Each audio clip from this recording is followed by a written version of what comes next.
Hola, bienvenidos y bienvenidas a este nuevo webinar de la serie Webinar Igualdad de Género en Ciencia del Instituto de Ciencia de Materiales de Madrid. Me llamo Leni Vascones y soy miembro de la Comisión de Igualdad. Bueno, hoy para cerrar este segundo miniciclo tenemos con nosotros a María Bustelo. María es profesora de Ciencia Política y Administración de la Universidad Complutense de Madrid y ella es experta en políticas públicas de género y en evaluar estas políticas y además en los últimos años se ha especializado en lo referente a las políticas científicas. De hecho, ella es coordinadora del proyecto europeo Supera para la promoción de la igualdad en el ámbito académico. Además, bueno, ha sido delegada del rector para la igualdad en la Universidad Complutense y también dirige el máster en evaluación en programas y políticas públicas de la Universidad Complutense de Madrid. Y bueno, además también ella ha sido miembro de diferentes comités nacionales e internacionales de alto nivel, como por ejemplo el Comité de Evaluación Global de Mujeres o los paneles que han evaluado el séptimo programa marco de la Unión Europea y Horizonte 2020.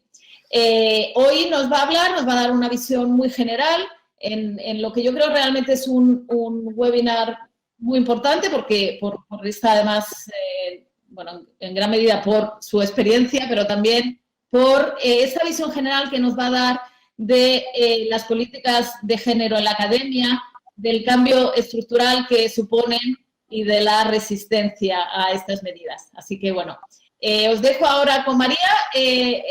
Únicamente, pues ya sabéis que podéis hacer preguntas, que las podéis poner en el chat de YouTube y, bueno, pues nada más, irlas poniendo y al final se las haremos. Así que, bueno, os dejo con María y, bueno, muchísimas gracias por estar aquí. Bueno, muchísimas gracias a ti, Leni, y a todas vosotras y vosotros que estaréis en el ciberespacio por ahí viéndonos, ¿no? Y estando juntos, aunque parezca que no, pero en algún sitio estamos, ¿no? Bueno, para mí es un placer y agradezco mucho la invitación del Instituto a hablar de estas cuestiones de políticas estructurales de género porque, bueno, como ha comentado Leni, estoy coordinando un proyecto europeo que precisamente es lo que intenta, luego os hablaré un poquito de él. Y además, como también ha dicho, estuve 4 años como delegada del rector para igualdad, intentando hacer las políticas de igualdad en la Universidad Complutense de Madrid, que es prácticamente como una ciudad, ¿verdad? Somos 85.000 almas. Y bueno, eso da mucha idea de qué tipo de acciones necesitan y, digamos, vamos a decir, del carácter estructural, sistémico y de la terquedad de las desigualdades y un poco, bueno, pues la idea de que esto no es fácil, ¿no? Y ahí, fijaros, voy a empezar con un ejemplo que siempre me gusta empezar, que además no tiene nada que ver bueno, pues probablemente con casi nada de lo que hagáis ninguna de vosotras, ni yo, desde luego, que es un ejemplo sobre el tema de los airbags, cuando empezaron a construir los primeros airbags de seguridad en los coches. Y después de su primera fabricación, descubrieron que de repente había una mortalidad relativa de mucho mayor. Y se empezaron a preguntar por qué, ¿vale? Entonces, bueno, os cuento, para hacerlo muy rápido, en realidad el por qué era porque a nadie se le había ocurrido que los dummies que se utilizan, los muñecotes, ¿no?, para hacer las pruebas de la seguridad, que era cuando se habían probado los diferentes airbags, a nadie se le había ocurrido pensar que los dummies por defecto no eran solo masculinos, es decir, que también iban en los coches mujeres que tenían una fisonomía de carácter distinto.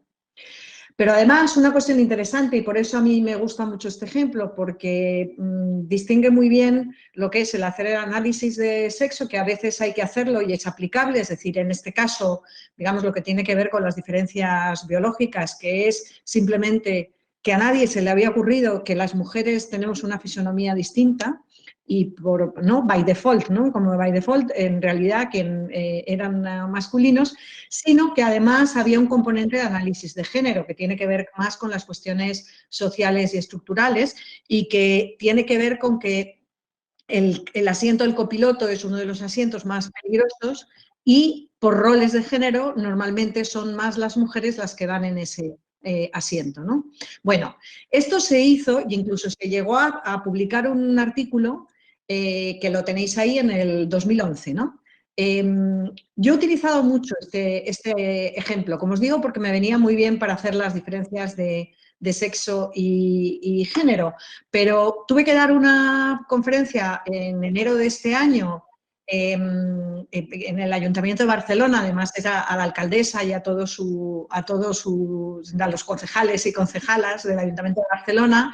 Y entonces dije, bueno, voy a preparar una cosa que sea visualmente muy interesante y dije, voy a buscar imágenes de dummies, ¿vale? Voy a buscar imágenes de dummies y algo que me pueda explicar bien el ejemplo. Bueno, pues fijaros que esto es lo que encontré. Os lo digo por las diferentes columnas. Enero del 2020. Habéis visto que era 2011 el estudio, ¿no? Lo que encontré está en las dos primeras, o sea, en la primera columna, como veis, la inmensa mayoría de las imágenes de los dummies eran dummies masculinos, todo el tiempo, ¿vale? Cuando encontraba dummies femeninos, fijaros, es la columna en medio. Los únicos dos dummies femeninos que encontré fueron uno como ocupante del coche, detrás, el que veis primero, y esto no se lee ahí, pero tiene un pie de cabeza muy, muy, muy curioso, ¿no? Que pone siniestra familia de dummies esperando su siniestro final o una cosa así. ¿Vale? Fijaros la concepción de familia, ¿de acuerdo? El bebé con la madre, o sea, es decir, eso clarísimamente es un efecto de roles de género. Y fijaros que a la derecha, aunque no es directamente de los airbags, pero para que os hagáis una idea, lo que está en la columna de la derecha está en una página web que os voy a recomendar que claramente exploréis, que es la de Gendered Innovations, que es un proyecto en la Universidad de Stanford que dirige Londa Shibiner, que ella ha trabajado mucho en temas de ciencia, y que lo que hace es intentar que todo lo que se hace, es decir, que el contenido de las cuestiones, de las investigaciones que se realicen tengan una perspectiva de género. Y esto, aunque os parezca increíble, es a día de hoy, ¿no? O sea, a 2020, cuando se está intentando desarrollar cinturones de seguridad que sean adecuados para las mujeres embarazadas, porque se demostró hace unos años que hay una mortalidad fetal cuando hay accidentes de coche muy grande, porque no están adaptados los cinturones de seguridad a las mujeres embarazadas.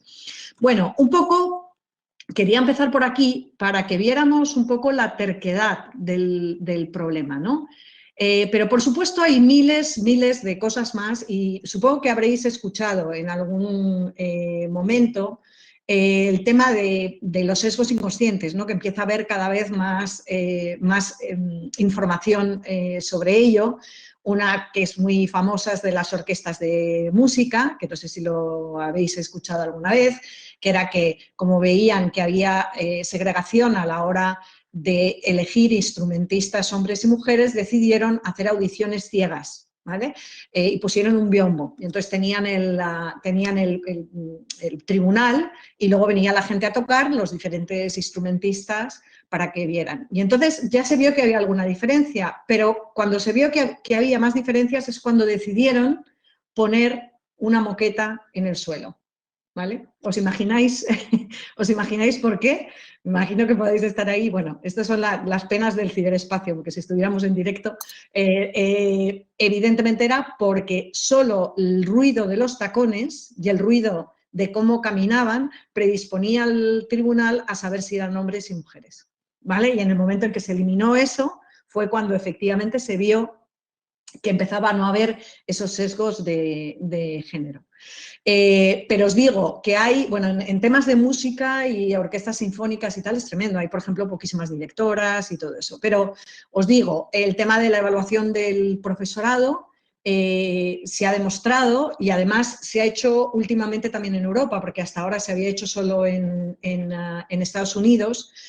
Y se ha hecho por Sciences Po en París y se ha demostrado que es lo mismo. Se hicieron varios experimentos y se sabe que el alumnado evalúa de manera diferenciada a mujeres y a hombres, y además tiene que ver también con quiénes evalúan, con los hombres y las mujeres. Se nos piden cosas diferentes a las mujeres, ¿vale? Que a las profesoras, que a los profesores. Pero vamos, se hizo un estudio experimental y un vídeo con una voz neutral dividido en 4 estrictamente. A uno se les dijo que era profesor senior, a otra profesora senior, a otro profesor junior y otra profesora junior, y efectivamente digamos la forma, diferencias significativas entre todos y de la siguiente manera: profesores senior primero, los mejor evaluados, profesor junior siguiente, profesora senior siguiente y la última, profesora junior, la peor evaluada. Y esto es así, o sea que está demostrado que es así. Luego no sé si habéis escuchado lo de las cartas de recomendación, es un artículo del 2003 de Trixie Pensa que hacen un estudio de las cartas de recomendación a las grandes universidades norteamericanas. Sabéis que las cartas de recomendación son muy importantes allí y se descubrió que eran muy diferentes, ¿vale? Que eran, las de las mujeres tenían menos adjetivos como outstanding, excellent, etcétera. Se utilizaba más información de carácter personal, no se les llamaba por su título, o sea, se llamaba por el nombre de pila en lugar de llamar doctor en el caso de las mujeres. Había más lo que llaman doubt raising, o sea, que había, es decir, eran realmente diferentes, ¿vale? Si eran de candidatas y de candidatos. Y luego se ha trabajado mucho, que yo creo que esto también es interesante, puede resultar interesante para vuestro instituto. Se ha empezado a hacer muchos estudios en las entrevistas de promoción y de selección y de promoción, ¿vale? Entonces, bueno, yo recuerdo unas colegas que estuvieron en otro proyecto europeo de la Universidad de Luleå en Suecia, que descubrieron que en unas entrevistas de promoción del profesorado analizaron y vieron que lo que para las mujeres candidatas era un hándicap, es decir, para las mujeres candidatas, si hablaban de su familia o de sus hijos o de hobbies, eso era un punto en desfavor, y sin embargo a los hombres, en el momento en que los hombres hablaban de la familia o hablaban de sus hobbies, se le contaba como un hombre, es decir, como puntos a favor. Y no sé si habéis visto, y si no lo habéis visto os lo recomiendo, yo os dejo ahí, esto lo vais a poder tener y si no lo buscáis.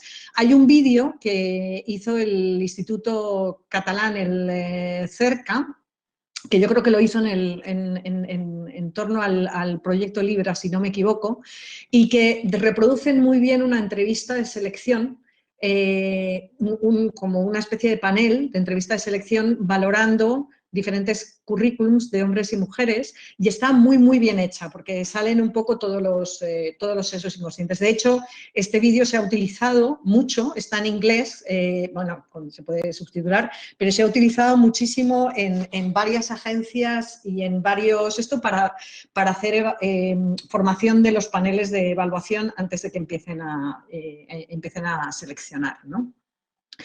Y luego, bueno, de aquí, como os digo, hay miles de cosas y no sé si conocéis, y si no, desde luego merece la pena. Es un libro, mira, no lo he subido aquí para enseñaros la portada, pero vamos, lo veis rápidamente, que es un libro muy, además de, no científico, vamos, es científico, pero que es de, ¿cómo se dice?, de divulgación, de Caroline Criado Pérez, Invisible Women, Data Bias in a World Designed for Men, en el que vienen todo esto, ¿vale? O sea, esto ha sido publicado hace relativamente poco, yo creo que hace en el 2018, si no me equivoco, pero ella ha recogido todo esto que os estamos contando, que eran diferentes elementos, ¿no? ¿Qué es lo que nos dice? Pues que realmente la investigación en general no es neutral respecto al género.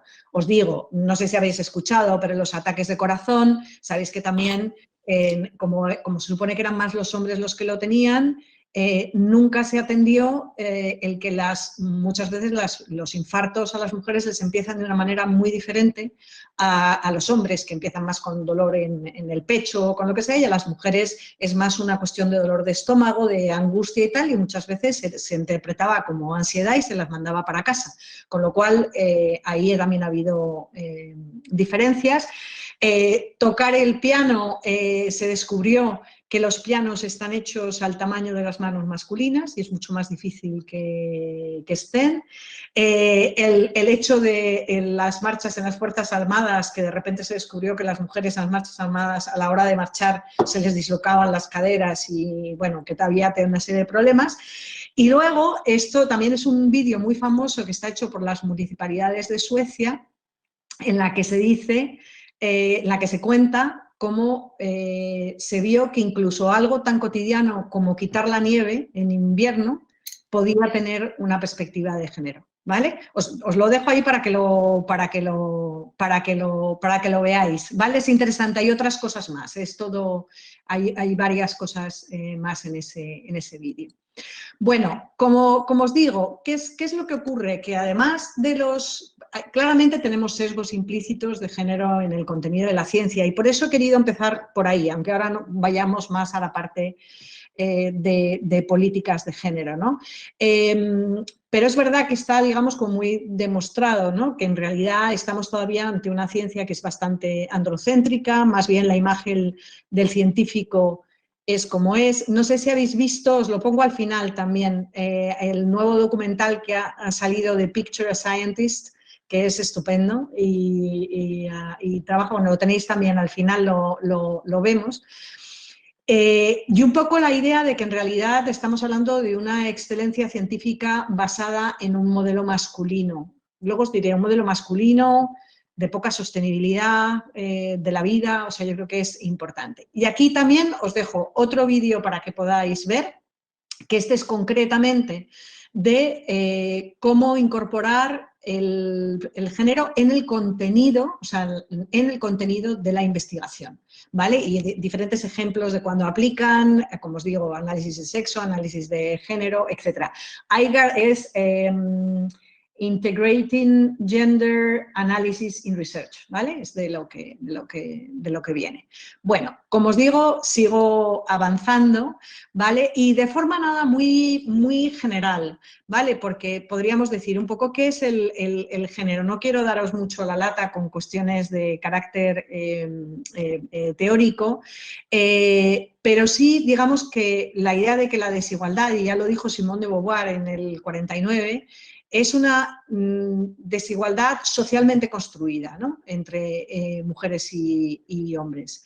Es decir, que es realmente la socialización la que va creando los roles de género diferenciados. O sea, hay diferencias también biológicas, pero las diferencias biológicas no explican ni mucho menos los roles de género, ¿no? Cuando hablamos de género, además, estamos hablando a la relación, es decir, que concierne a la relación entre mujeres y hombres. No estamos hablando solo de mujeres, ¿de acuerdo? Y esto también va a ser importante en la visión estructural. De hecho, vamos, yo creo, o sea, yo soy de absoluta...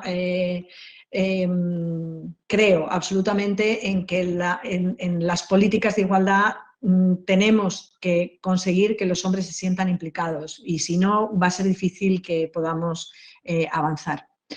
Y tienen que estar ahí, ¿no? Bueno, por supuesto el género es más cultural, como decimos, y cambia de contexto y de tiempo. Y el problema no es que sea diferente, porque la diferencia, bueno, puede estar bien. El problema es que el valor de esta diferencia siempre va en la misma dirección. Tanto que, por ejemplo, los trabajos que están feminizados, claramente están en un lugar más bajo, tanto de prestigio como, por supuesto, de salario, ¿vale? Y vemos ahí que hay brecha salarial, ¿no? Aquí, ¿qué es la cuestión? Hay que entender bien que la desigualdad es un problema de carácter estructural. ¿Qué quiere decir eso? Pues es la terquedad de la que hablábamos al principio. Es estructural. Esa desigualdad está en todo, en cómo nos relacionamos, en cómo pensamos, en cómo nos dirigimos, en las cosas que hacemos, ¿vale? Por lo tanto, se reproduce en todas las áreas, ¿vale? En todos los aspectos, en la división sexual del trabajo, en lo que podríamos llamar la intimidad, en las relaciones personales, en la ciudadanía, en el conocimiento, etcétera. Y es transversal, o sea, es decir, afecta a todo, familia, trabajo, política, cultura, violencia, sexualidad, etcétera. Es decir, estamos ante todo. Evidentemente, pues la ciencia no va a ser, por mucha ciencia que sea, no va a ser algo distinto al resto de la sociedad, ¿no? De hecho, ¿qué es lo que nos pasa? Pues lo que nos pasa es que en realidad esa desigualdad no es que haga imposible que las mujeres estemos en universidad y ciencia, sino que simplemente nos cuesta mucho más, ¿vale? Nuestro camino está bastante más lleno de obstáculos y es una carrera un poco más difícil por toda una serie de cuestiones, ¿no? ¿Cuál es el problema? Bueno, esto seguro que también lo habéis visto en algún otro seminario, pero bueno, es interesante también decirlo, ¿no? Es la segregación vertical y horizontal, ¿vale? Y esto nos trae fenómenos como el techo de cristal y la tubería que gotea, la leaky pipeline, ¿no? La segregación vertical, ahora vamos a ver de forma muy deprisa, pero es la que hace que las mujeres, o sea, que aunque haya más estudiantes y más, por ejemplo, en este momento sabemos incluso que hasta casi se ha llegado al 48% en Europa de doctorandas, o de doctoras, perdón, pero el problema es que luego en la carrera científica las mujeres van perdiendo, ¿vale? Van perdiendo porcentaje, ¿no? Y van perdiendo. Y esto quiere decir, por eso se habla de que hay un techo de cristal, ¿vale? Y la tubería que gotea es la idea de que a lo largo de la carrera académica se van cayendo las mujeres, ¿vale? Se van cayendo. Y esto es lo que hace que llamemos la tubería que gotea.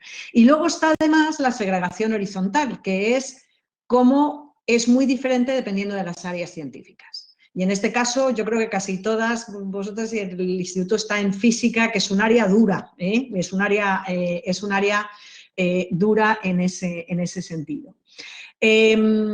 Ahora veremos, pero muy rápidamente alguna cuestión más. La cuestión es que la definición que se hace de los roles de género en la sociedad se reproduce también en la ciencia y en la universidad. ¿Vale? Luego, si tenemos tiempo, os cuento de una encuesta que hemos hecho sobre condiciones de trabajo, usos del tiempo académico y desempeño académico y producción académica durante la crisis de la COVID-19, que lo hemos hecho en la Universidad Complutense.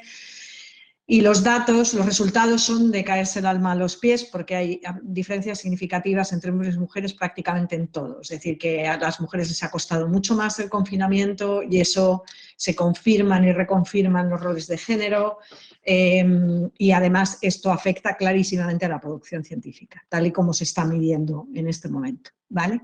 Pero bueno, eso si tenemos tiempo lo vemos. Y también se producen muchos estereotipos y sesgos inconscientes, como hemos visto, y que además están imbuidos en los procedimientos, las prácticas y las relaciones en las instituciones. Y que además, cuando se intenta cambiar algo, nos encontramos muchas resistencias de carácter individual e institucional, que también hablaremos más adelante. Bueno, este es el típico gráfico de tijera, este es del She Figures del 2018, en el que vemos que las cosas van cambiando, pero muy lentamente, ¿vale? Así un pequeñito, ¿vale? Se habla del gráfico de tijera porque hay más mujeres al principio y más hombres y luego cuando se llega a catedrático, el grado A es catedrático-catedrática, ya la cosa es mucho más amplia, ¿vale?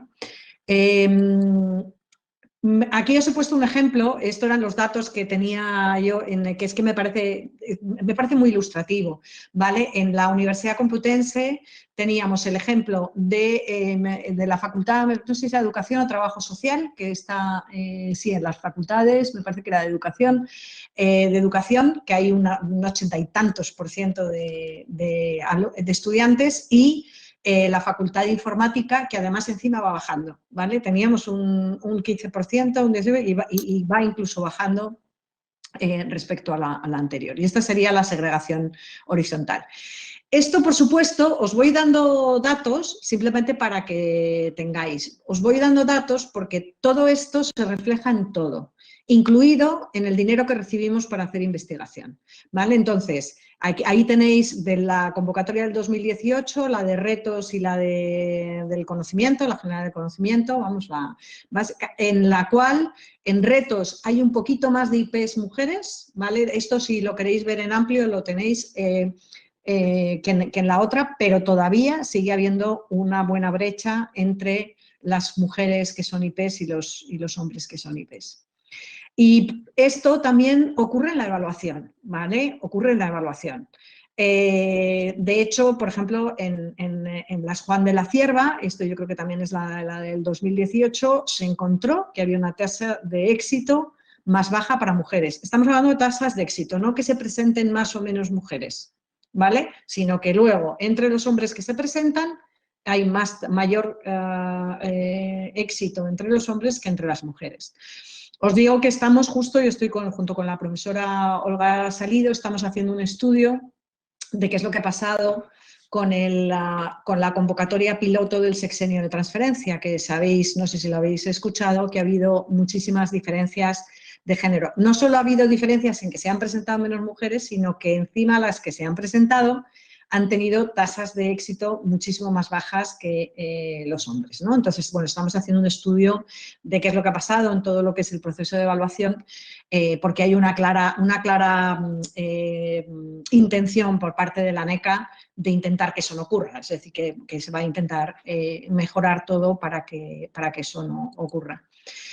Bueno, ¿cuál es la respuesta? ¿No? Y a ver cómo vamos de tiempo. Vale, voy un poco más. Vale, ¿cuál es la respuesta? Bueno, es el enfoque de cambio estructural o cambio institucional de género.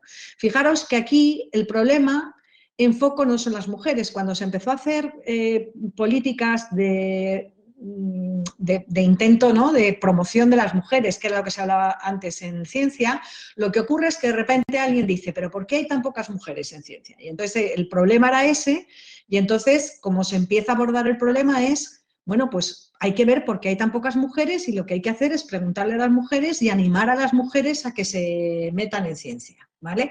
Esto sigue estando muy extendido.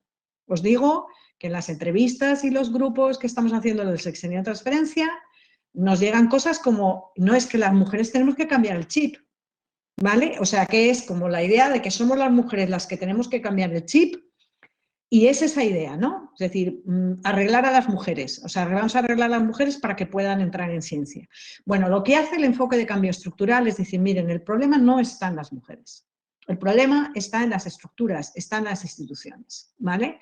Y por lo tanto, hay que trabajar en ello. Hombre, puede haber unas cuestiones de socialización y, de hecho, en algunos campos en los que hay pocas mujeres, pues, por ejemplo, medidas de mentoring, por ejemplo, puede ser buena idea, etcétera. Es decir, que no hay que tirar todo por la borda y, efectivamente, hay cosas que a lo mejor es bueno tratar y trabajar con las mujeres, pero, en realidad, el foco del problema son las instituciones que están segregando a las mujeres. Y cuando digo instituciones, digo normas, digo todo, ¿no? En cómo nos relacionamos, etcétera. Bueno, y sobre todo lo que es este enfoque estructural, que es un enfoque muy europeo, construye mucho su discurso respecto a la idea de que, vamos a ver, si estamos perdiendo mujeres, estamos perdiendo una buena cantidad de posibles buenas científicas y lo que ocurre es que estamos perdiendo recursos valiosos. Por lo tanto, si nos estamos perdiendo las mujeres o no estamos incluyendo la perspectiva de género, estamos haciendo peor ciencia, ¿vale? Con lo cual, la ciencia más igualitaria y con mayor representación de mujeres es una ciencia más excelente. Sobre todo esto está construido todos los programas de investigación europeos y demás, ¿no? Bueno, digamos que esta sería un poco la idea. ¿Cuál es la manera de hacerlo? Pues es la estrategia transversal del famoso principio de mainstreaming de género, ¿vale? Ha habido cantidad y ha empezado a haber desde el 6º programa marco, se empezó a hacer y se empezaron a hacer proyectos que específicamente llevaban a intentar incorporar la perspectiva de género en la ciencia, ¿vale? Y ha habido ya varias generaciones, es lo que nos llamamos los proyectos de cambio estructural, nos llamamos entre nosotros sister projects, ¿vale? Y digamos que hay toda una parte. Hay también, pues, por ejemplo, hay uno que ha intentado hacer evaluación de las medidas de igualdad, es el E40, hay otro que ha intentado, el ACT, que ha intentado generar comunidades de práctica, está funcionando muy bien la Gender Academy, que es como para formar a nivel europeo, y luego, por ejemplo, se ha hecho, que no sé si lo conocéis, y si no, también viene algo para que lo veáis, la GEAR Tool. La GEAR es Gender Equality in Academia and Research, y está en el EIGE. El EIGE es el European Institute for Gender Equality, y es una herramienta online para ayudar a los centros de investigación y a las universidades a hacer planes de investigación, ¿vale? Perdonad, planes de igualdad, ¿de acuerdo? Esto está muy bien, ¿vale? Ahora os digo porque además han hecho un update ahora y hay muchas cosas y realmente es un muy buen recurso, ¿vale? Bueno, y las evaluaciones que se han hecho con foco de género y, por ejemplo, el European Research Council ha hecho muchísimo esfuerzo por intentar, porque había muchísimos problemas también de sesgos de género, y ha hecho muchísimo esfuerzo en intentar hacer una formación para los paneles de evaluadores e incorporar más mujeres. Bueno, este es el documento que se sacó en el 2012, que tenemos la suerte además de que la chair de este grupo fue Inés Sánchez de Madariaga, que fue la directora de la Unidad de Mujeres y Ciencia durante unos años, y en este mismo grupo estaba, por ejemplo, Londa Schiviner, que es la que luego hace lo de Gender Innovations, ¿vale? Y entonces, esto ya es del 2012, pero sigue siendo muy válido sobre el enfoque europeo de cambio estructural y lo explica muy bien. En su momento Inés lo tradujo al español y estaba puesto en la Unidad de Mujeres y Ciencia, no sé si está ahí ahora, pero en cualquier caso lo tenéis en inglés, si lo buscáis lo vais a encontrar. Perdonad que sigo, esto simplemente lo voy a poner deprisa, ¿vale? Esto simplemente para que sepáis en qué consiste el informe. ¿Vale? Esta es la GEAR Tool, ¿vale? Ha podido cambiar un poco porque justo le han metido cosas, pero os vais a la EIGE, ¿vale? Y veis en Gender Mainstreaming y vais a la GEAR Tool, ¿vale? Y ahí os van a decir cantidad de cosas. De hecho, la primera parte está traducido al español, ¿vale? Guía para el cambio estructural y digamos que son cuestiones básicas, ¿no? Sobre cómo hacer un plan de igualdad. Sigo adelante, ¿vale?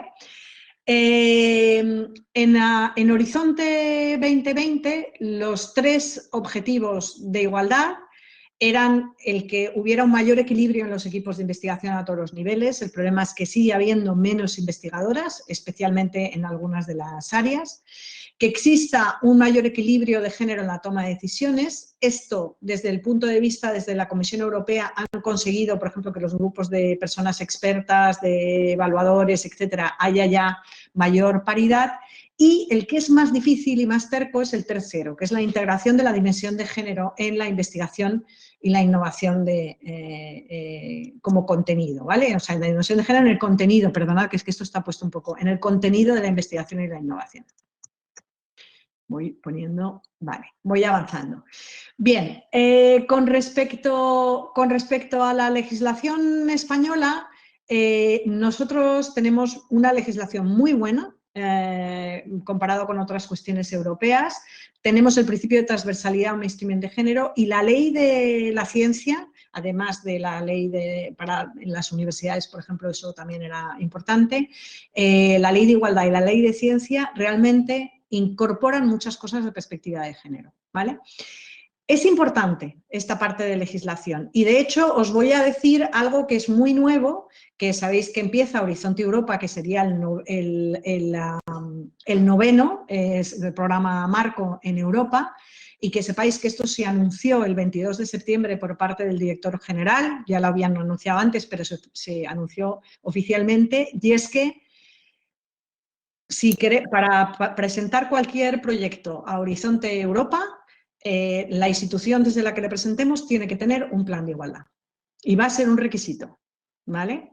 No sé si tenéis plan de igualdad en el instituto y si no hay que trabajar sobre ello porque va a ser importante. Y sabéis que hay una nueva comunicación que ha salido el 30 de septiembre de lo que es lo que llaman el ERA en inglés, ¿no? El nuevo espacio de investigación europeo. Y se sigue considerando que el principal instrumento sigue siendo los planes de igualdad, ¿vale? Pero es claramente una idea de incluir el principio de igualdad. Bueno, simplemente unas pocas palabras sobre el Supera, porque quiero ponerme con un poquitín de las resistencias, ¿vale? Es un consorcio en el que lideramos desde la UCM, pero hay otras 3 universidades, lo tenéis ahí. Y lo interesante es que tenemos también, que esto da mucha importancia también en el Horizonte Europa, lo que se llama en jerga de la comisión RFOs, o sea, Research Funding Organizations. O sea, que se reconoce que no solo es importante que las universidades cambien, sino que quienes den los dineros también cambien.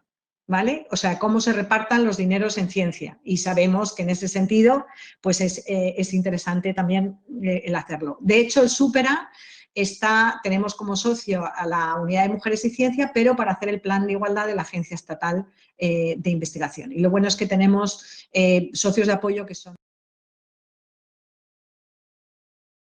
efectivamente, bueno, os estaba contando que eran el consorcio. Voy a seguir con esto. Bueno, en principio igual que todos los proyectos de cambio estructural, el Supera es un proyecto de transformación, es decir, que pretende un cambio estructural, sostenible e innovador en las relaciones de género que sesgan el quehacer y el pensar diario en nuestras instituciones. Es decir, es de alguna manera algo bastante, bueno, revolucionario y que tiene sus problemas y, como vamos a ver luego, que genera también sus resistencias. Los principios por los cuales nos guiamos es que existen ya muchos materiales y muchas cosas ya habladas, es decir, que acumulación, no hay que reinventarse la rueda, hay muchas cosas.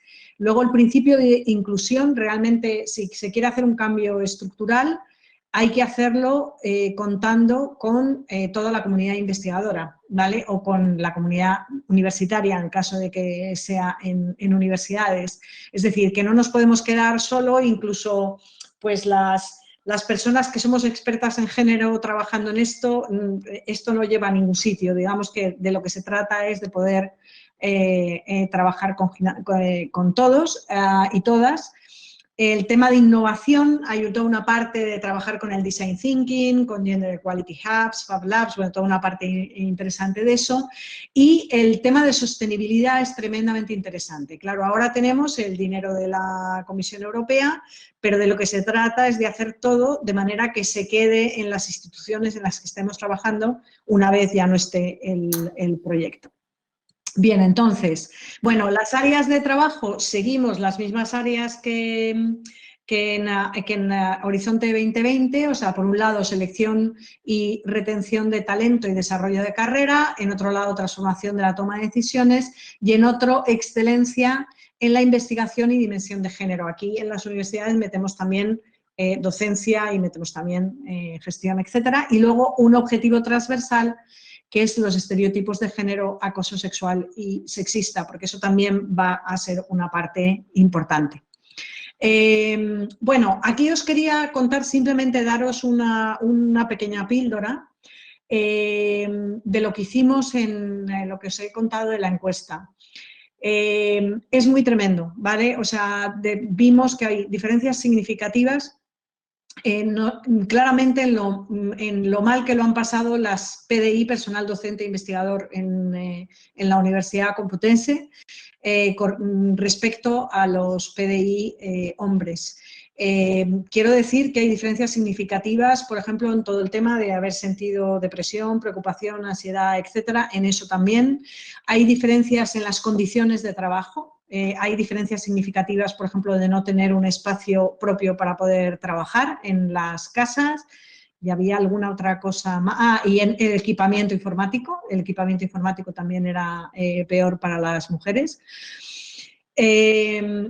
Pero luego el tema del uso del tiempo y el uso del tiempo académico se reproducen absolutamente los roles. Claro, esto es una universidad, es distinto a esto, pero ya os digo, las mujeres nos estamos acumulando en tareas de docencia y de gestión y los hombres en la parte de investigación y publicaciones. Y esto, lógicamente, tiene un reflejo en la producción académica.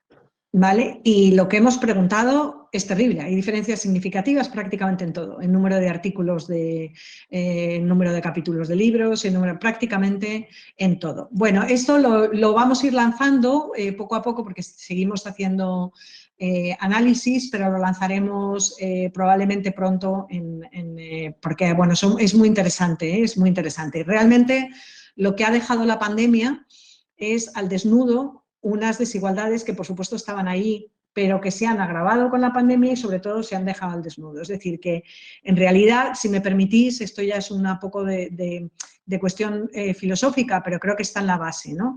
Creo que estamos siguiendo un modelo de carrera académica e investigadora que requiere una hiperdedicación, es decir, que es muy poco sostenible con la vida. Cuando digo esto, no os podéis imaginar la cantidad de horas que la gente dice que utiliza, mucho más de las 40 semanales, ¿vale? Y esto fue una cosa de la revolución industrial, o sea, lo de las 40 horas semanales de trabajo. Trabajamos muchísimo, cada vez se nos exige más, las tareas de gestión cada vez son mayores y desgraciadamente la segregación de hombres y mujeres también acaba pasando factura en esto, ¿vale? En este caso fue clarísimo, es decir, las mujeres han dedicado mucho más tiempo a la preparación de las clases, atención a estudiantes, etcétera, y los hombres a publicar, escribir y publicar, ¿vale? Bueno, las resistencias, solo para decir un poquito y que luego podamos tener tiempo para hablar. Bueno, ¿qué son las resistencias? Resistencias al cambio. Es algo que los psicólogos y psicólogas sociales ya habían descrito desde hace mucho tiempo, pero es lo que nos va a explicar, también nos va a ayudar a explicar la dificultad, yo no diría tanto en el fracaso, sino en la dificultad de implementación de las políticas de igualdad, ¿vale? Y de los planes, ¿no?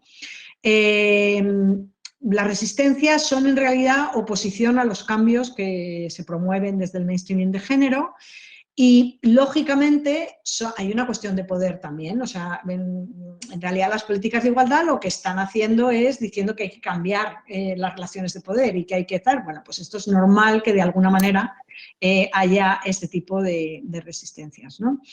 Y lo interesante es que aquí requiere que entendamos las instituciones como estructuras que tienen normas formales e informales condicionadas por las relaciones de género y que pueden perpetuar o erosionar las desigualdades de género. Es más, el problema es que es tan estructural esa desigualdad que es al revés, es que si no hacemos nada, vamos a seguir manteniendo y perpetuando la desigualdad. Ese esencialmente es el problema, es decir, hay que empeñarse y hacer cosas a propósito para intentar que no se siga generando, incluso no solo manteniendo, sino incluso generando un mayor gap. O sea, es decir, si por ejemplo hemos demostrado que durante la pandemia y el lockdown a las mujeres y los hombres aprovechan el tiempo de lockdown para escribir y mandar como locos artículos a publicar, que es lo que se ha demostrado que está ocurriendo, ha habido una inflación tremenda de artículos enviados a las revistas, que las revistas no saben qué hacer, cómo gestionar, pero es muchísimo más enviados por hombres que por parte de mujeres. Si esto es así, El problema es que si no hacemos nada, esto sigue generando cada vez mayor brecha, ¿vale? Entonces, por eso es importante el tenerlo en cuenta, ¿no? Bueno, hay todo tipo de, digamos, de clasificaciones, pero aquí es muy interesante. Esta es una clasificación que ya hizo otro de los proyectos estructurales, el FESTA, y viene muy bien para intentar identificarlas, ¿no?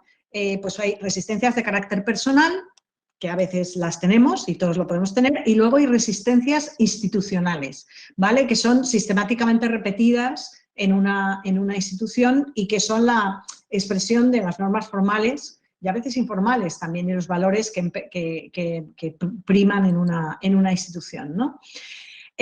También las hay explícitas e implícitas. Es decir, hay gente que se opone claramente y la resistencia es claramente de oposición. Y luego hay muchas resistencias por parte de personas e instituciones que no se manifiestan abiertamente, pero por medio de la observación podemos ver que efectivamente están claramente en esa resistencia. También tiene que ver con que sean resistencias más activas, de oponerse claramente, o resistencias pasivas. Y la resistencia más pasiva es, ¡oh, vaya tontería que dices, yo no voy a hacer nada con esto! ¿Vale? O sea, esto es mucho. ¿Vale? Ya hay también, por supuesto, resistencias específicas de género. Ya sabéis, además, que si miramos el contexto general en este momento, hay en Europa y en general en todo el mundo, ¿no? Hay una oposición muy grande, ¿no?, política general al tema de género, y esto, pues evidentemente nos toca, porque hay que no ocurría, en España no ocurría hace unos años, y sin embargo hay claramente, ¿vale?, un movimiento antigénero que ha desarrollado toda la historia de la ideología de género, etcétera, y entonces podemos encontrar muchas cuestiones específicas de género, pero también las hay no específicas de género. Es decir, por ejemplo, en las instituciones tenemos muchas veces a la gente que está muy acomodada y que si les mueven un poquito la silla o les piden cambiar, pues no les gusta. En general van a poner algún tipo de resistencia porque, bueno, pues está más cómodo en donde se ha estado siempre, ¿vale? Bueno, ¿el por qué? ¿Por qué se dan resistencias? ¿Vale? Y muy rápidamente paso por esto, ¿no? Pues vamos a ver, muchas veces tiene que ver con la inseguridad y con la ansiedad. Es decir, los cambios generan miedo, no se sabe muy bien de dónde vienen. Luego puede haber cuestiones de desconfianza por parte de las personas, ¿no?, que lideran el proceso de cambio hacia ellos y por qué de repente estos se han puesto así. Y luego, por supuesto, hay una cuestión también que eso las politólogas lo analizamos mucho porque es la ciencia política, es la ciencia del poder, que es la pérdida de prestigio y de privilegios. Y eso es algo para grupos de personas que han tenido siempre el prestigio y los privilegios, muchas veces es difícil quitarse de ellos, ¿no? Por supuesto, el status quo también forma parte de que alguien puede sentirse amenazado a la posición laboral. Claramente, y aquí es clarísimo, ¿vale?, la amenaza al criterio meritocrático. Y esto es muy, lo tenemos muy a flor de piel en el tipo de instituciones en las que estamos. Os aconsejo leeros del libro que os he dicho antes de Caroline Criado, el capítulo dice la falacia de la meritocracia, ¿vale? Porque efectivamente lo que nos dicen todas estas cuestiones es que sí, la meritocracia en sí mismo está así, pero cuando empezamos a ver que la meritocracia hace aguas, digamos que hay muchas veces que se selecciona a la gente y se dan los méritos de manera diferente, porque si entendemos que no hay ninguna diferencia real, real, para que las mujeres tengan mucha menor tasa de éxito que los hombres, pues habrá que ver que a lo mejor ese criterio meritocrático no es tan objetivo como realmente pensábamos. Temas de conformidad, ¿de acuerdo?, de estar confirmada, y luego, por supuesto, tenemos el tema de los recursos, y siempre en igualdad tenemos recursos muy limitados, ¿vale? Por supuesto, también cuestiones que tienen que ver con la agenda de género. Muchas veces hay falta de reconocimiento, incluso la idea de la ceguera de género. y la hostilidad que hemos descrito antes, ¿no? La incomodidad. Bueno, paso, ¿vale? Que ya me queda poco para hacer una reflexión. Claro, tenemos que tener en cuenta que tenemos problemas que tienen que ver con la sostenibilidad. Es decir, si queremos que el cambio sea sostenible, va a ser necesariamente lento, ¿vale? Hay una cuestión muy descrita ahora que se ha empezado a trabajar, que es la gender fatigue, ¿vale? Es el cansancio, el sentimiento de desesperanza, ¿no? Es decir, no puedo más con esto, volver otra vez, y digo la gente incluso, ¿no? Que estamos trabajando por ello. Los cambios de personal en puestos de responsabilidad. Esto parece una tontería, pero no es ninguna tontería. Es decir, hay un cambio de alguien que ha estado, como normalmente todavía está muy personificado y no tanto en la institución, y entonces todo se va al garete. Incluso las ideas ilusorias de que ya se ha hecho suficiente. Oye, ya no pidáis más, que ricas, ya estáis muy, muy favorecidas, ¿vale? Esto también. Y luego, por supuesto, cuestiones de características personales que a veces nos vamos a encontrar en gente que es más resistente, ¿no? Pues que tiene una baja motivación por falta de interés o por falta de compromiso o simplemente por búsqueda de beneficio, ¿vale? Bien, ¿qué podemos hacer? Y voy acabando, ¿no? Voy acabando. Análisis e integración de las resistencias. Vamos a ver, yo siempre digo, de verdad que las resistencias al trabajo de igualdad, como no las haya, realmente ahí es cuando tenemos el problema. O sea, sospechad si no encontráis ninguna resistencia, porque forman parte, ¿vale?, del propio. Lo que estamos proponiendo es algo que es un cambio muy transformador y siempre va a haber resistencias. Es decir, si no hay, algo pasa. No nos hemos dado cuenta, pero está claro que lo hay, ¿vale? Entonces, en ese sentido, más que luchar porque no haya resistencias, lo que tenemos que hacer es saber integrarlas en nuestro trabajo, ¿vale? Sabemos que están ahí. Hay un consejo que nos dio Jean-Michel Monod, que es un francés que se dedica a cosas de diversidad y que le tenemos en el International Advisory Board en CIPERA, que es uno de los mejores consejos que nos han dado, ¿no? Y nos decía, él hablando en general de temas de LGTBI, en general de diversidad, etcétera, y decía que siempre en la gente, pues siempre va a haber digamos, pues un 10% de personas absolutamente recalcitrantes, ¿vale? Totalmente que se van a oponer siempre, da lo mismo, ¿vale? O sea, que siempre van a estar ahí. Y siempre va a haber unos que siempre van a estar con nosotros, que son el 10% en el otro lado, ¿no? Que siempre los vamos a poder tener como aliados.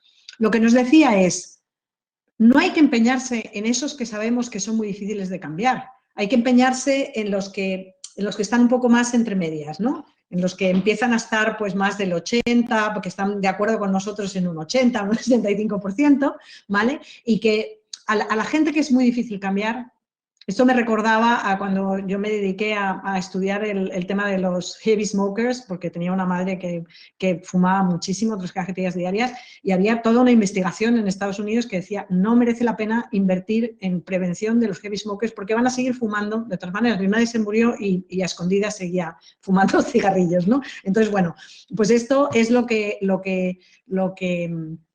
es interesante de ver. Bueno, y luego, sobre todo, lo que es interesante es que tenemos que buscar las ventanas de oportunidad, ¿vale? Y esto es, y las hay, a ver las ainas como las meigas gallegas, ¿no?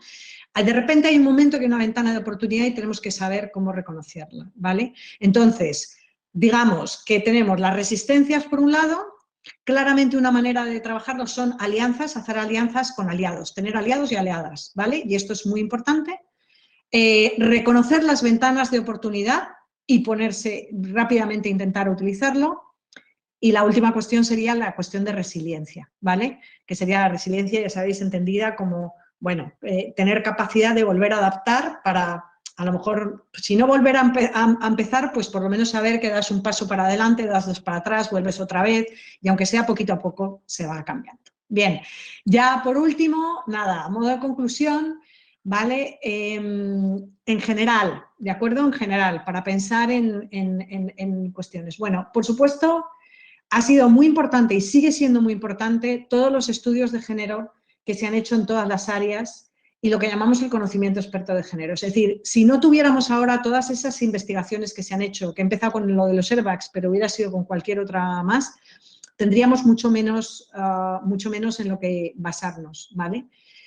Si lo que tenemos son problemas estructurales y complejos, necesitamos soluciones estructurales. Es decir, no podemos dar soluciones simples a problemas que son complejos y el que tenemos es muy complejo, ¿vale? Con lo cual hay que pensar de una manera transversal, integral, etcétera. Hay que seguir desvelando dónde y de qué manera se producen las desigualdades y cómo operan los sesgos y estereotipos de género. Por eso es completamente clave la recogida continua de datos y de evidencias. Es decir, es muy importante que desde cada institución se recojan datos desagregados por género y que tengamos una idea de qué es lo que está pasando. Y, por supuesto, hay que hacer una formación en perspectiva de género tanto a investigadores y investigadoras como a evaluadores y evaluadoras como a profesorado. Bueno, pues perdonad el esto y que ha sido mucho más tiempo. Aquí tenéis algunas películas de interés. Como os digo, lo he dicho al principio, el Picture a Scientist es de ahora y está estupenda, pero tenéis también las de Hidden Figures, tenéis la de la historia de Heidi Lamar, Bombshell, y la de Próxima, que también tiene cosas interesantes. Y tenéis esta página web de Mujeres Conciencia, que seguramente algunas conozcáis, es muy interesante. Nada, muchas gracias. Bueno, pues muchas gracias, María, por esta visión general de la que hemos aprendido mucho. Y bueno, pues ahora ya pasamos al turno de preguntas. Ya sabéis que las podéis poner en el YouTube. Voy a empezar con una pregunta de Marta Olazábal. Ella nos pregunta, bueno, te pregunta a ti, claro, ¿qué opinas del impacto? O sea, bueno, hay un artículo que ha salido recientemente en Nature Communications, no sé si has oído hablar de él, ¿qué opinas del impacto que ha generado este artículo, ¿no? The association between early career informal mentorship in academic collaborations and junior author performance. No conozco el artículo. Si me podéis decir en qué dice. Sí, bueno, creo que nos acaba de mandar el link, creo que es uno que ha salido hace unos días.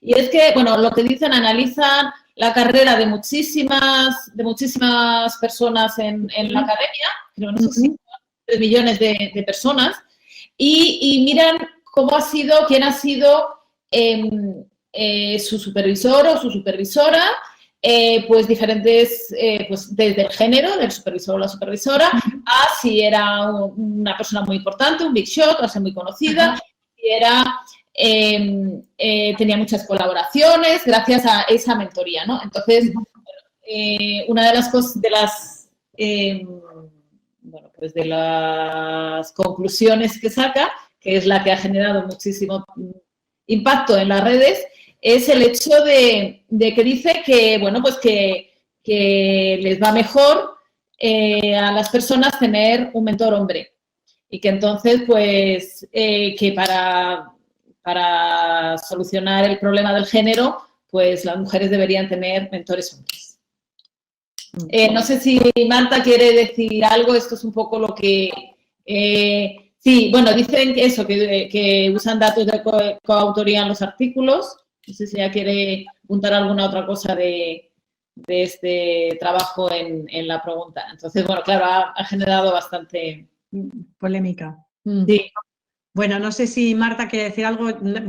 Vamos a ver, contestando sin conocer bien el artículo, o sea que me lo leeré y veré, pero digamos, a mí no me extraña nada. ¿Por qué? Porque quienes han estado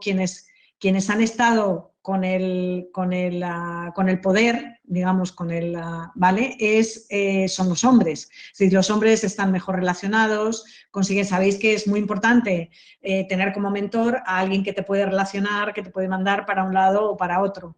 Es verdad que esto también habría que verlo y controlarlo por el tema de las cohortes, porque evidentemente en este momento probablemente empiece a haber ya más científicas senior que puedan también cumplir el papel de ser buenas mentoras en este sentido, ¿no? Y ahí habría que medir también qué es lo que les han, o sea, claro, si estamos midiendo solo el impacto por ejemplo, en revistas, ¿no? En el impacto, pues a lo mejor es una cuestión, pero es que yo creo que hay que hacer un análisis mucho más en profundidad del modelo de carrera académica y yo diría mirar más cosas, o sea, tenemos que hacerlo más sostenible, tenemos que sostener yo creo que hay que empezar a hablar de slow science.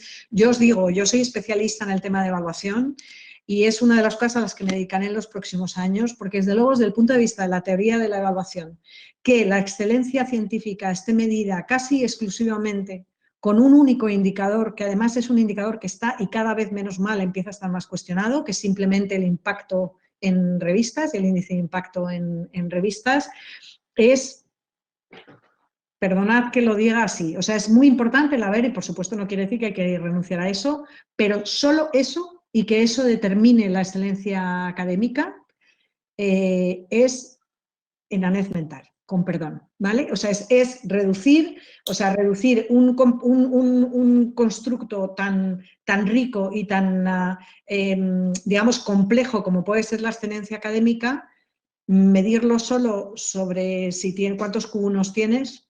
Yo, sinceramente, creo que en el modelo de carrera académica debe ser mucho más, que se debe trabajar mucho más. Y yo diría que habría que mirar qué es lo que han medido, incluso a lo mejor hasta cuestiones de quién ha estado más feliz y más contento mientras ha estado en su carrera académica. Que esto, cada vez también hay más cosas que tienen que ver con por ejemplo, con temas de innovación. Es muy difícil. Si estás corriendo como una loca porque no llegas con la lengua afuera y corriendo porque tienes que publicar, porque tienes que... Eso no es un buen contexto para innovar y en este momento, con los problemas que tiene este mundo, necesitamos de mucha innovación, de pensamiento, ¿eh? O sea, lo estoy diciendo así en general. Bueno, es prometer también un poco más de provocación, ¿no? O sea que, bueno, eso comentaría. No sé si... Muchas gracias. Sí, bueno, lo que nos decía Marta sí es bueno, que cómo se puede luchar contra, o sea, lo que nos decía es cómo se puede luchar contra este tipo de datos. O sea, bueno, yo quiero comentar una cosa antes, y es que Nature o sea, ha puesto una alerta realmente en ese artículo. De, oye, ten cuidado que, como diciendo, ay, míralo con un ojo. Claro, claro. Y además, yo creo que incluso aunque decidiéramos que ese modelo académico es lo mejor, por eso que me gustaría saber en qué les va mejor, ¿no? O sea, si es efectivamente en publicaciones, nada más o lo que fuera, ¿no? Pero incluso aunque fuera así, como política científica a lo mejor resulta que decidimos que para no perder más talento, queremos retorcer un poco los datos y queremos invertir en que las mujeres mentoras tengan un poco de mejores posibilidades y que justamente vamos a trabajar sobre eso porque lo que queremos es que haya más mujeres mentoras, por ejemplo, ¿no? Bueno, esto es más de un punto de vista, como digo, de política pública, no tanto de supervivencia en el modelo académico, ¿no? Pero más de política científica. Sí.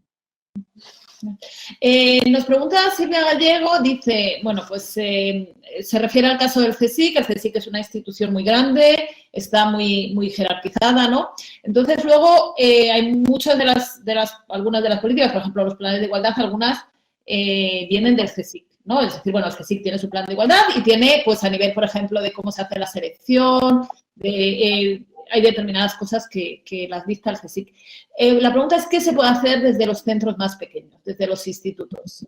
¿Qué se podría hacer pues, para promover estos cambios estructurales que comentas? Bueno, yo creo que además, bueno, la Comisión de Género además ha recibido un premio ahora, ¿no? Del CSIC. Yo diría que incluso desde los centros más pequeños que también se pueden apoyar en esa comisión, ¿no?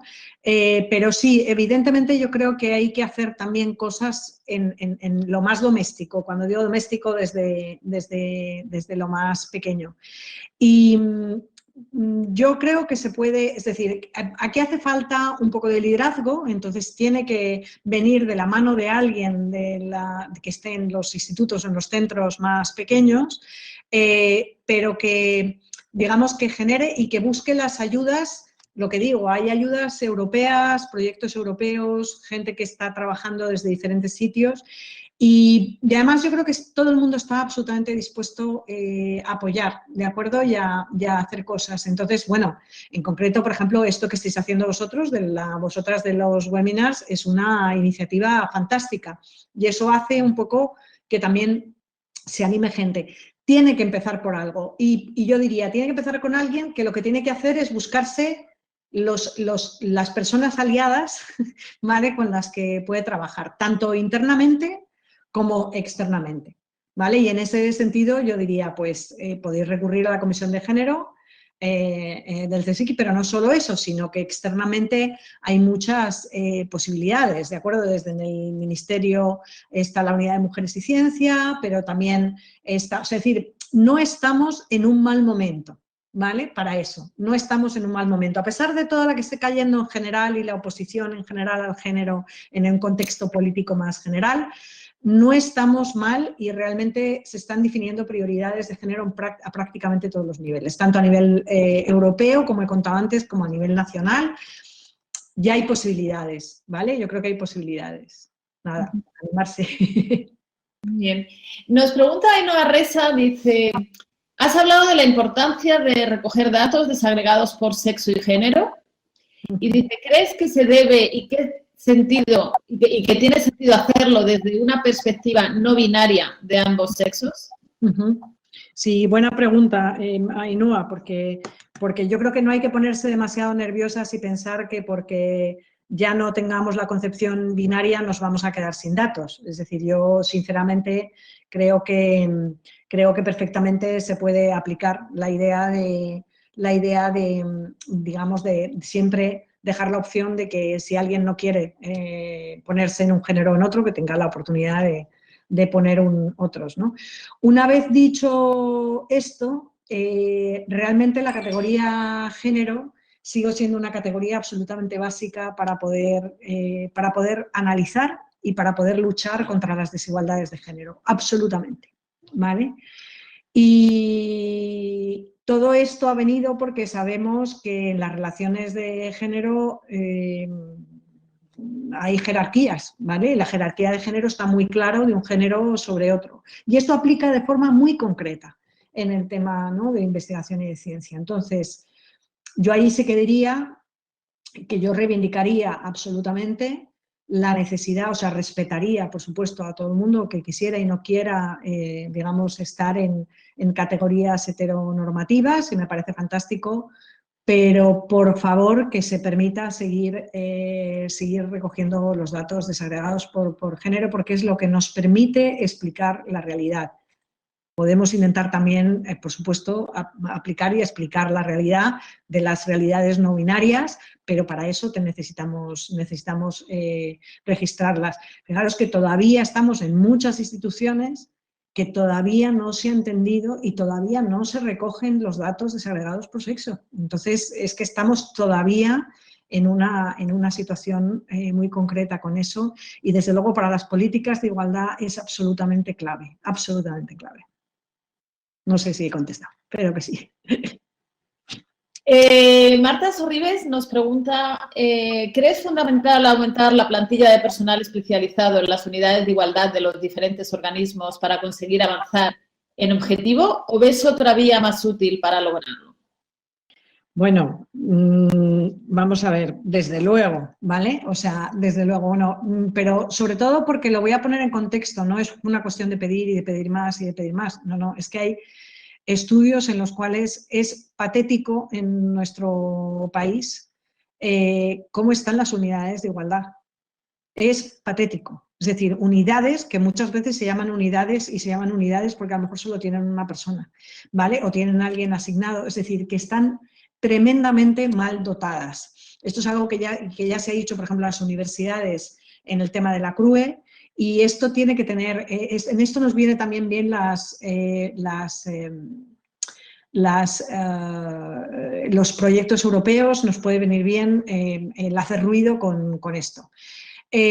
Vamos a ver, una vez dicho esto, es decir, es que realmente, bueno, para que os hagáis una idea, la unidad de igualdad de la Universidad Complutense, que somos 85.000 almas, ¿vale? Entre una cosa y otra, hay una delegada del rector para la igualdad y una directora de la unidad de igualdad, ni siquiera a tiempo completo, que son PDIs y que tienen un poco que se les quita la docencia. Pero, o sea, imaginaos esto, ¿vale?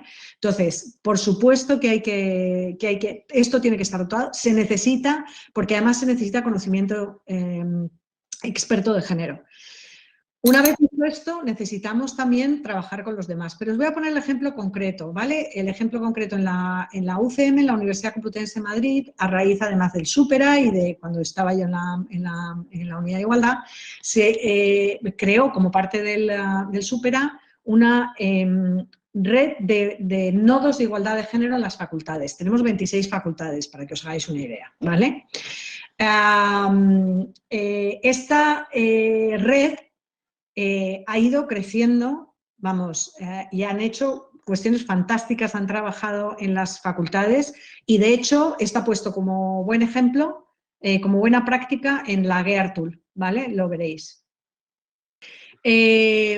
Las nodos de igualdad de género no eran especialistas en género, sino que era gente interesada por diferentes cuestiones y, sin embargo, durante estos casi un año y medio, casi va a ser ya, bueno, un año y medio, no solo han adquirido se ha adquirido cantidad de conocimiento experto de género, sino que realmente están adquiriendo cada vez pues, mayor independencia y es realmente una red que ha funcionado y está trabajando como red.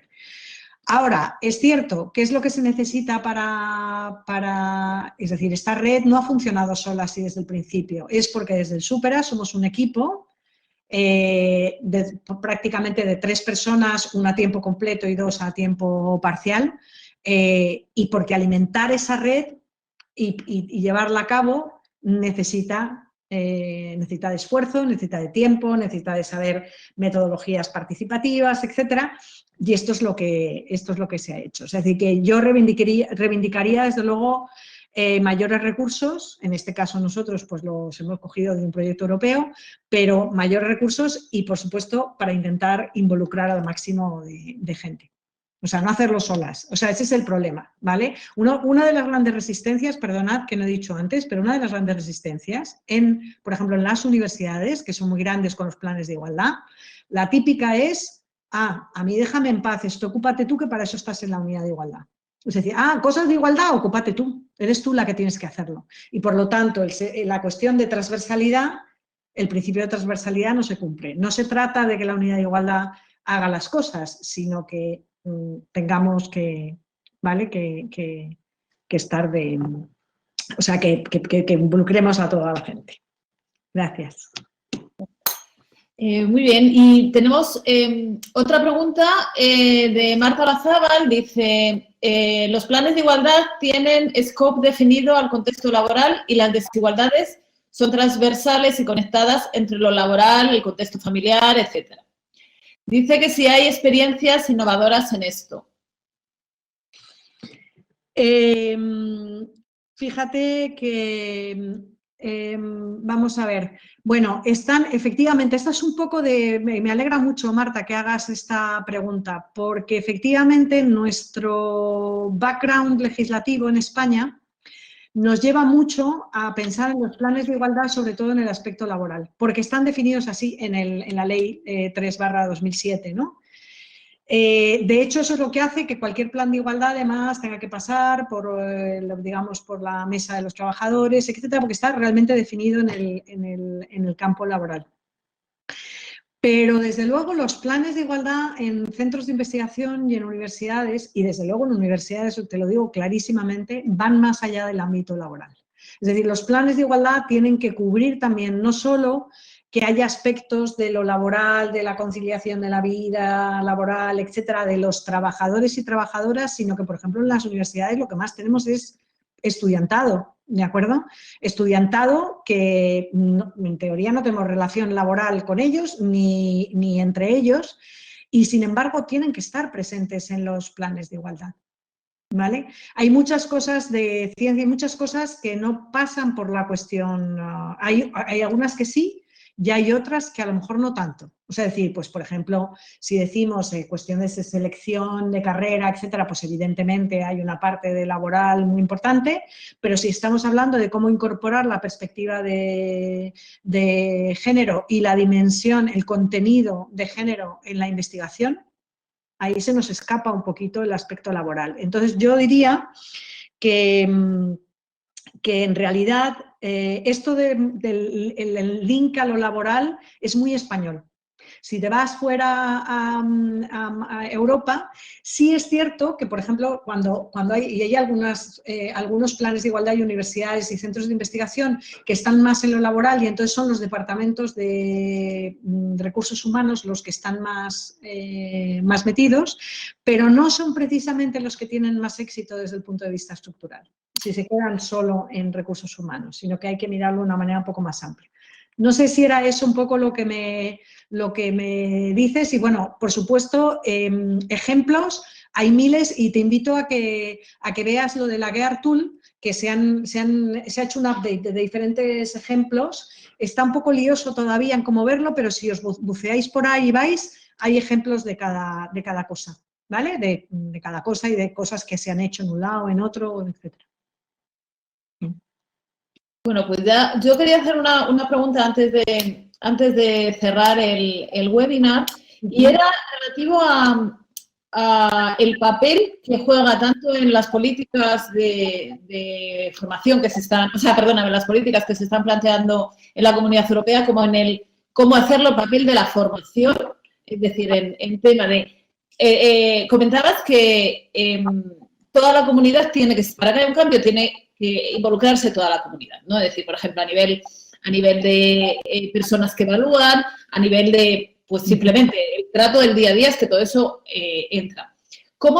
¿Qué papel tiene toda esta formación dentro de las directrices que se están haciendo? Y sobre todo, ¿cómo lograr que la gente entienda y llegue a esta formación? Porque que antes de evaluar te digan, oye, ten cuidado con tus sesgos, no, lo difícil es reconocer los sesgos que tienen una misma persona y que sufren otras personas. Sí, vamos a ver. Desde luego, el tema de formación es clave, pero me alegra mucho que me cuentes esto y que me preguntes esto. Es clave, necesitamos formación a todos los niveles, pero incluso el que hagamos una muy buena formación no implica que luego vaya a haber cambio. ¿De acuerdo? Lo que estamos haciendo es preparándonos mejor para que todas las personas que tienen que contribuir al cambio estén mejor preparadas. Pero por mucha formación que hagamos, esto tiene que ir también acompañado de medidas de carácter estructural. Y la formación es muy buena, muy necesaria, pero no es de carácter estructural, no es directa, no hace cambios directos. O sea, tú porque formes a alguien para que entienda cómo incorporar la dimensión de género en la investigación, no quiere decir que luego lo vaya a hacer, ¿vale? Que luego lo haga. O lo importante que es. Entonces, esto es verdad que lo que estamos es, y no he hablado de las resistencias más importantes que tenemos en este país, que es las resistencias a las acciones positivas, ¿vale? Y es una resistencia, se ha construido un discurso en contra de las acciones positivas tremendas, cuando en la mayoría de los países europeos las principales medidas son de carácter positivo, ¿vale? Es decir, que y nadie se rasga las vestiduras, porque además, digamos que las acciones de carácter positivo son temporales y es cuando se demuestra que efectivamente están infrarrepresentadas las mujeres, etcétera, etcétera. Entonces, eso también lo necesitamos. Es decir, no podemos pretender que por formar muy bien a la gente ya vamos a conseguir el cambio, ¿vale?